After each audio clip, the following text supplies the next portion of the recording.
പ്യാരെ ബച്ചോ ആദാബ്. പ്രിയപ്പെട്ട കുട്ടികളെ, 5ാം ക്ലാസ്സിലെ വഴികാട്ടി വർക്ക്ഷീറ്റ് കഴിഞ്ഞ ക്ലാസ്സിലെ 2ാമത്തെ യൂണിറ്റിലെ രംഗ് ബിരങ്കി ഛത്തരി എന്ന പാഠത്തിലെ പ്രവർത്തനങ്ങൾ വരെയാണ് നമ്മൾ ചർച്ച ചെയ്തത്. ഇന്ന് അടുത്ത പാഠം ഖേലേ കൂദേ എന്ന പാഠത്തിലെ പ്രവർത്തനങ്ങൾ ചർച്ച ചെയ്യാം. ആദ്യമായിട്ടുള്ളത് വളരെ സിമ്പിളായ ഒരു പ്രവർത്തനമാണ്. കൂടുതൽ സമയങ്ങളൊന്നും നഷ്ടപ്പെടുത്താതെ ഈ പ്രവർത്തനം പെട്ടെന്ന് നമുക്ക് ചെയ്യാം. 4 ചിത്രങ്ങൾ ഇവിടെ നൽകിയിട്ടുണ്ട്. വളരെ പരിചിതമായ ചിത്രങ്ങളാണ് ഇവയെല്ലാം. ഇവയുടെ പേരുകൾ മുകളിൽ നൽകിയിട്ടുണ്ട്. വിക്കറ്റ്, ബല്ല, ഗേന്ദ്, ഹാക്കി ചട്ടറി. സ്മേം വിക്കറ്റ് നമുക്കറിയാവുന്നത്, ഇങ്ങനൊരു ഓപ്ഷൻ നമുക്ക് ലഭിക്കുമ്പോൾ നമ്മൾ ആദ്യമായി ചെയ്യേണ്ടത് ഇതിൽ ഏതെല്ലാം നമുക്കറിയാം അതെഴുതുക. ഓക്കെ, ഇവിടെ ഇത് നമുക്കെല്ലാവർക്കും അറിയാം, ഗേന്ദ് ആണ്. ഈ ഗേന്ദ് എന്നത് നമുക്കിവിടെ എഴുതാം. ഗേന്ദ് എന്നത് 1ാമത്തേതായിട്ട് നമുക്ക് എഴുതാം. ഗേന്ദ് കഴിഞ്ഞാൽ 2ാമത്തേത് വിക്കറ്റാണ്. വിക്കറ്റ് എന്നത് 2ാമത്തെ സ്റ്റെമ്പിന് പറയുന്ന പേരാണ്. വിക്കറ്റ് എന്നത് ഇവിടെ എഴുതണം. 3ാമത്തേത് ഇതെന്താണ്? ഹോക്കിയാണ് അല്ലേ? ഹോക്കി ബാറ്റ്, ഹോക്കി സ്റ്റിക്കാണ്. അപ്പോൾ ഹാക്കി എന്ന് വരുന്ന ഒരു വേർഡ് തന്നെ ഇവിടെ ഉണ്ട്. അതുകൊണ്ട് നമുക്ക് ഇതിലെ പ്രശ്നങ്ങളൊന്നുമില്ല. ഹാക്കി എന്നിവിടെ തന്നെ വരുന്നുണ്ട്, ഹാക്കി ചട്ടറി. അത് നോക്കിയിട്ട് ഇവിടെ എഴുതുക. ഇനി ബാക്കിയുള്ളത് ബാറ്റാണ്. ബല്ല എന്നത് നമുക്ക് ബാറ്റിന് താഴെ എഴുതാം. വളരെ സിമ്പിളായ ഒരു പ്രവർത്തനം. ഇനി ഈ പാഠത്തിലെ 2ാമത്തെ പ്രവർത്തനത്തിലേക്ക് പോവാം. 2ാമത്തെ പ്രവർത്തനം ഇതുപോലെയുള്ള ഒരു പ്രവർത്തനം തന്നെയാണ്. ഇപ്പോൾ നമ്മൾ ചിത്രത്തിന് താഴെ പേരെഴുതിയതുപോലെ തന്നെയാണ് ഇവിടെ ഉള്ളത്. വളരെ സിമ്പിളായതാണ്. നേരത്തെ നമ്മൾ ചെയ്തത് കളിക്ക് ഉപയോഗിക്കുന്ന ആലാത്തുകളുടെ ചിത്രമായിരുന്നു, അഥവാ ഉപകരണങ്ങളുടെ ചിത്രമായിരുന്നു. ഇനി നമ്മൾ കളികളുടെ ചിത്രങ്ങളാണ് ഇവിടെയുള്ളത്. 4 കളികളുടെ ചിത്രങ്ങൾ ഇവിടെ നൽകിയിട്ടുണ്ട്. കളികളുടെ പേര് ഇവിടെ ഉണ്ട്. ഫുട്ബോൾ. ഫുട്ബോൾ അറിയാത്തവരാരും ഉണ്ടാവില്ല അല്ലേ? ഇപ്പോൾ ഫുട്ബോൾ എന്നത് ഇവിടെ എഴുതുക. ഫുട്ബോൾ. 2ാമത്തെ എന്താ? ആങ്ക് മച്ചൂരി. ആങ്ക് മച്ചൂരി എന്ന് പറഞ്ഞാൽ എന്താ? കണ്ണ് പൊത്തി കളി. ഉണ്ടല്ലേ? കണ്ണ് പൊത്തിയിട്ടുണ്ട്. അപ്പോൾ ഇവിടെ എഴുതാം. അപ്പോൾ ഫുട്ബോൾ ഒന്നിലും എഴുതി, ഇവിടെ ആങ്ക് മച്ചൂലി എന്നെഴുതി. ഇനി 3ാമത്തെ കളി ഏതാ? ക്രിക്കറ്റ്. ക്രിക്കറ്റ് എല്ലാവർക്കും അറിയാവുന്ന, എല്ലാവരും കളിക്കുന്ന കളിയാണ് അല്ലേ? അപ്പോൾ ക്രിക്കറ്റ് എന്ന് ഇവിടെ എഴുതാം. ഇനി ബാക്കിയുള്ളത് ഹോക്കിയാണ്. ഹോക്കി എന്നത് എവിടെ എഴുതണം? ഈ ഹോക്കിയുടെ ചിത്രത്തിന് താഴെ എഴുതാം. വളരെ സിമ്പിളായ 2 പ്രവർത്തനം വളരെ പെട്ടെന്ന് തന്നെ നമ്മൾ ചെയ്തു അല്ലേ? എല്ലാവരും ചെയ്തില്ലേ? ഇനി നമ്മൾ അടുത്ത പ്രവർത്തനം നോക്കാം. ഫുട്ബോൾ. മനോഹരമായ ഒരു ഫുട്ബോളിൻ്റെ ചിത്രം ഇവിടെ തന്നിട്ടുണ്ട്. എന്നിട്ട് ഫുട്ബോളിനെ കുറിച്ചുള്ള 4 വാചകങ്ങൾ ഇവിടെ തന്നിട്ടുണ്ട്.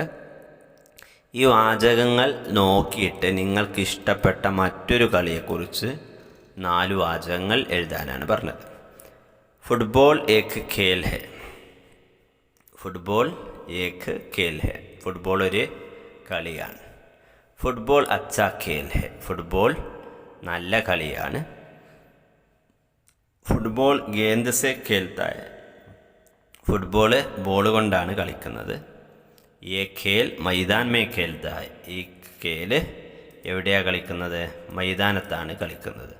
നമ്മളിപ്പോൾ വായിച്ചതാണ് ഞാനിവിടെ കൊടുത്തിട്ടുള്ളത്. 4 വരിയാണ് അവിടെ ഉണ്ടായിരുന്നത്. ആ 4 വരി ഇവിടെ കൊടുത്തിട്ടുണ്ട്. ഇനി നമുക്ക് ഫുട്ബോളിന് പകരം നമുക്കിഷ്ടപ്പെട്ട മറ്റൊരു കളിയെക്കുറിച്ച് എഴുതാനാണ് പറഞ്ഞിട്ടുള്ളത്. ഇത് വളരെ സിമ്പിളായിട്ട് നമുക്ക് എഴുതാൻ പറ്റും. എങ്ങനെ എഴുതാമെന്ന് നോക്കാം. ഇവിടെ ഫുട്ബോൾ എന്നാണ്. ഫുട്ബോൾ നമുക്ക് വേണ്ട. അതിന് പകരം നമുക്ക് ഞാൻ എഴുതാൻ പോകുന്നത് ക്രിക്കറ്റിനെ കുറിച്ചാണ്. അപ്പോൾ ഞാൻ ക്രിക്കറ്റിനെ കുറിച്ചാണ് ഇവിടെ എഴുതാൻ പോകുന്നത്. അപ്പോൾ നമുക്ക് ഫുട്ബോൾ വേണ്ട അല്ലേ? ഫുട്ബോൾ വേണ്ട. ഫുട്ബോളിന് പകരം നമ്മൾ ക്രിക്കറ്റ് എഴുതാണ്.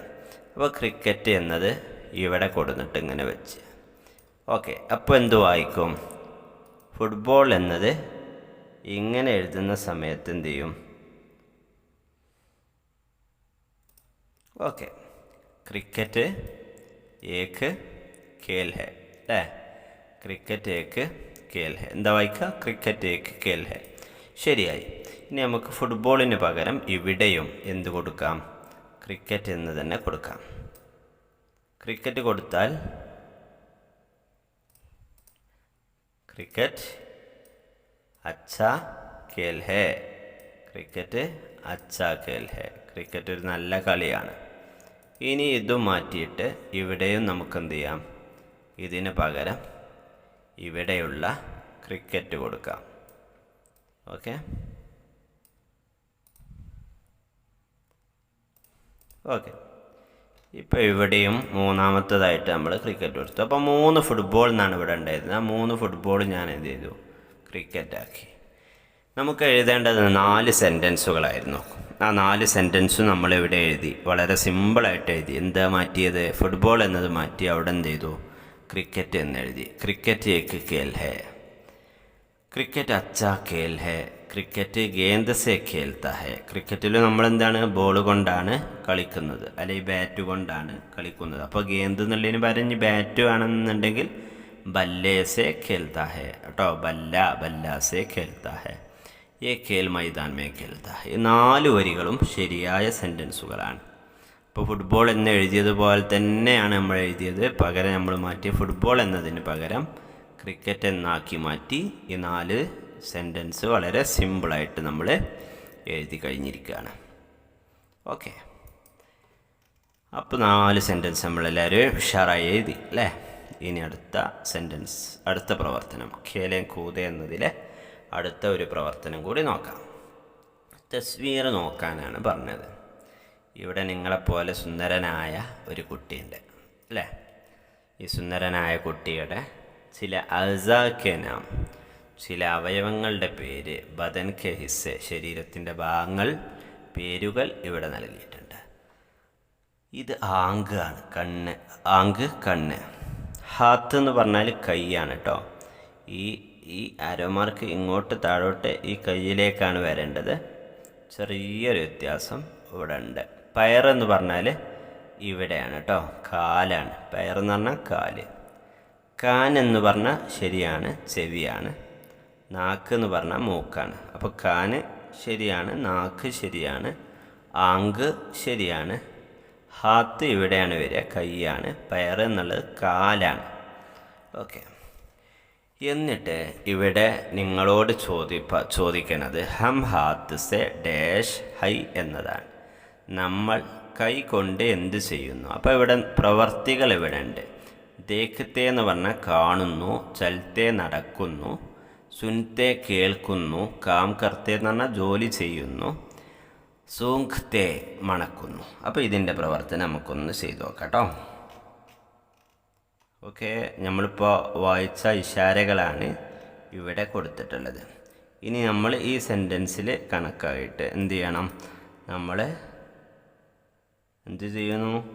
ഇവിടെ യോജിച്ചത് ഇങ്ങോട്ട് എടുത്ത് എഴുതുകയാണ് വേണ്ടത്. ഓക്കെ. അപ്പോൾ നമുക്ക് ഓരോന്നോരോന്നായിട്ട് നോക്കാം. ഹം ഹാത്ത് സെ കാം കർത്തേ, ഇത് നമ്മൾ നേരത്തെ പറഞ്ഞു അല്ലേ? ഹം ഹാത്ത് സെ കാം കർത്തേ ഹേ, നമ്മൾ കൈ കൊണ്ട് ജോലി ചെയ്യുന്നു. ശരിയായില്ലേ? നമ്മൾ കൈ കൊണ്ട് ജോലി ചെയ്യുന്നു. ഇനി രണ്ടാമത്തേത് നാക്ക് എന്നുള്ളതാണ്. നാക്ക് എന്ന് പറഞ്ഞാൽ എന്താ അർത്ഥം? നാക്ക് എന്ന് പറഞ്ഞാൽ മൂക്ക്. നാക്ക് എന്ന് പറഞ്ഞാൽ മൂക്കാണ് ഉറുദുവിൽ അല്ലേ? മൂക്ക് കൊണ്ട് നമ്മൾ ചെയ്യുന്നത് സൂങ് തേഹെ എന്നതാണ്. മണക്കുന്നു. സൂങ് തേഹെ മണക്കുന്നു അല്ലേ? അപ്പം നാക്ക് കൊണ്ട് നമ്മൾ എന്ത് ചെയ്യാന്ന്? മണക്കുന്നു എന്നതാണ് അർത്ഥം. അപ്പോൾ അത് രണ്ടാമത്തത് നമ്മൾ പൂർത്തീകരിച്ചു. ഇനി മൂന്നാമത്തെ അവയം ഹം പയർ സെ. പയർ എന്ന് പറഞ്ഞാൽ കാലാണ്. കാലുകൊണ്ട് നമ്മൾ എന്തു ചെയ്യുന്നു? കാലുകൊണ്ട് നമ്മൾ ചലത്തെ ഹെ നടക്കുന്നു. ഹം പയർ സെ ചലത്തെ ഹെ, നമ്മൾ കാലുകൊണ്ട് നടക്കുന്നു. ഇനി അടുത്ത അവയവം ആങ്ക് ആണ്. ആങ്ക് എന്ന് പറഞ്ഞാൽ കണ്ണാണ്. കണ്ണുകൊണ്ട് ദേഖ്തേ ഹെ നോക്കുന്നു, കാണുന്നു. ദേഖ്തേ ഹെ എന്ന് പറഞ്ഞാൽ നോക്കുന്നു, കാണുന്നു. ഇനി ഒന്ന് മാത്രമുള്ളത് ഏതാണ്? കാൻ എന്നതാണ്. കാൻ എന്നാൽ ചെവി എന്നാണ് അർത്ഥം.